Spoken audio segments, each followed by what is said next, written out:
Première petite chronique enregistrée. Mesdemoiselles, mesdamoiseaux, bonjour. J'espère que vous vous portez bien, même si certes, on a connu mieux, je vous l'accorde, vu la période. Mais je vous avoue que personnellement, j'ai connu bien pire dans ma vie, et surtout dans ma culotte. Quand c'est la pandémie à l'extérieur, chez moi, c'est Tchernobyl à l'intérieur. Alors pourquoi je vous dis cela ? Non, je ne vais pas vous parler de ma vie sexuelle qui est quasi aussi inexistante que les virus dans la mer morte. Quoique, à bien y réfléchir, malgré l'inhospitalité du milieu, ils arrivent quand même à survivre, ces salopios. Alors attention, la vie s'y est raréfiée, mais elle n'est pas complètement éteinte. Et là, je ne parle plus de la mer morte, mais de mon temple sacré. Peu d'organismes vivants s'y aventurent, mais le dernier qui a le privilège d'entrer dans mon colisée, il l'a adopté et il s'y est installé. Alors je m'explique. Il s'agit de mon colocataire, de mon acolyte. Et c'est mon meilleur ami à vie. Il s'appelle Hermès, le M en moins et le P en plus, même s'il est fortement déconseillé. Avec Hermès, on ne se quitte jamais. On dort ensemble, on rit ensemble. Enfin, je pleure surtout quand il se réveille. Et on couche ensemble parfois, enfin bon, un vrai duo au lit ou le diable en personne, je ne sais plus trop. Enfin coucher, récemment, pas vraiment, parce que c'est comme si j'avais une espèce d'épée de Damoclès au-dessus du mont de Vénus, qui tomberait juste devant moi au niveau du ceinturon du courageux légionnaire qui essaierait de s'introduire avec sa grande lance, mais sans casque. Pour peu qu'il s'appelle Romain, alors là, il aurait tout pour me plaire. Alors comment vivre à une époque où les relations sont comme des mouchoirs à usage unique, en étant porteuse d'un truc qui peut ruiner ce mouchoir sans avoir besoin de se moucher dedans, rien qu'en l'effleurant ?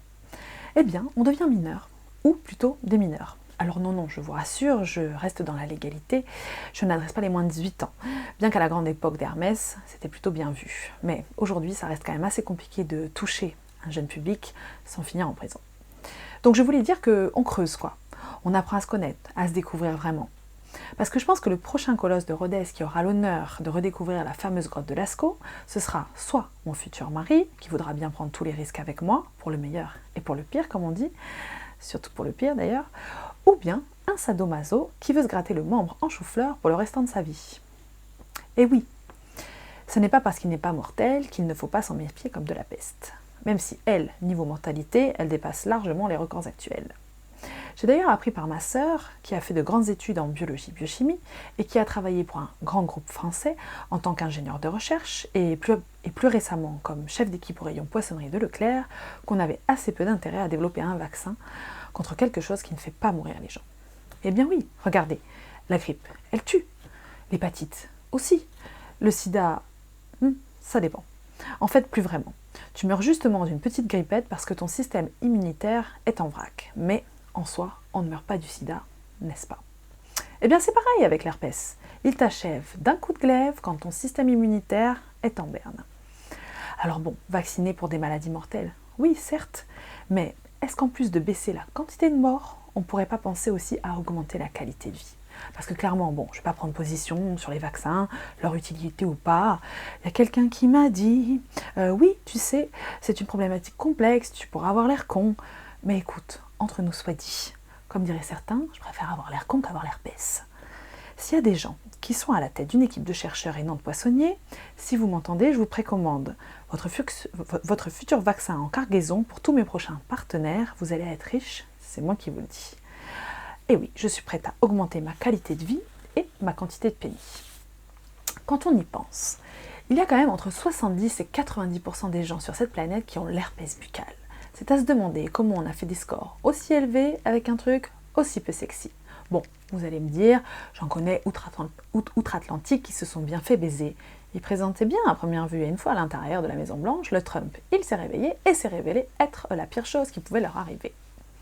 Eh bien c'est pareil avec l'herpès, encore une fois. Il fait pas peur au premier abord. Un simple petit bouton de fièvre en est la manifestation la plus anodine. Mais va dupliquer ce même bouton en grappe de framboise au niveau de ton abricot ou ton poireau, et alors là, c'est 5 fruits et légumes par jour, assuré. Alors pour une nana comme moi qui a passé sa vie à sortir couverte, alors non, voyez-vous, je ne suis pas voilée, mais j'aurais peut-être dû, ça m'aurait sûrement bien évité de le choper. J'ai passé les 10 dernières années de ma vie à faire de la sensibilisation sexuelle comme de la prévention routière à toutes les grandes verges peu effarouchées qui se sont approchées un peu trop près de moi sans aucune arme de protection massive. Mais dis-moi, il manque pas quelque chose entre nous là?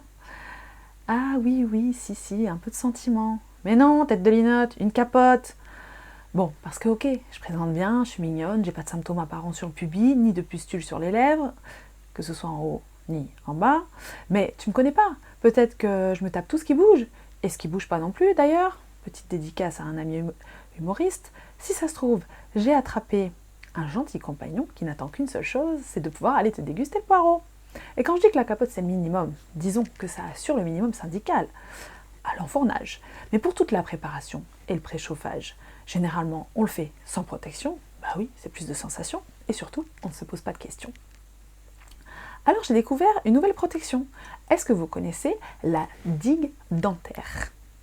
Alors non, ce n'est pas lié à la fameuse digue de Nantes à Montaigu, la digue de Nantes à Montaigu, la digue du U. Bien que j'ai habité dans ces deux villes, ça devait être un signe avant-coureur, bout du coup. Alors non, ce n'est point la collègue du fil dentaire, mais plutôt celle du film alimentaire.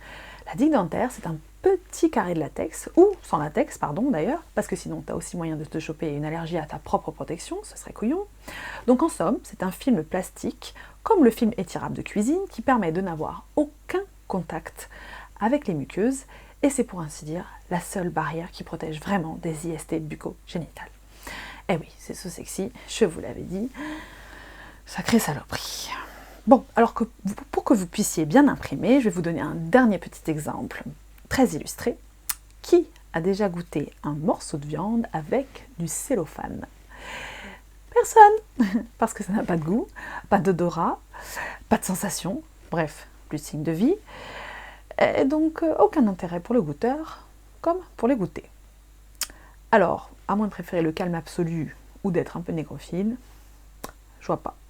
Alors bon, moi je n'ai pas encore testé, donc s'il y a des intéressés, je prends les candidatures avec beaucoup d'intérêt, sachant que ce sera satisfait et non remboursé. Et si vous chopez le bébé, on sera tous les deux baisés. Et si vous avez déjà un enfant, on aura déjà un point commun. Et une fois qu'on l'a, c'est pour la vie. Chacun son morpion.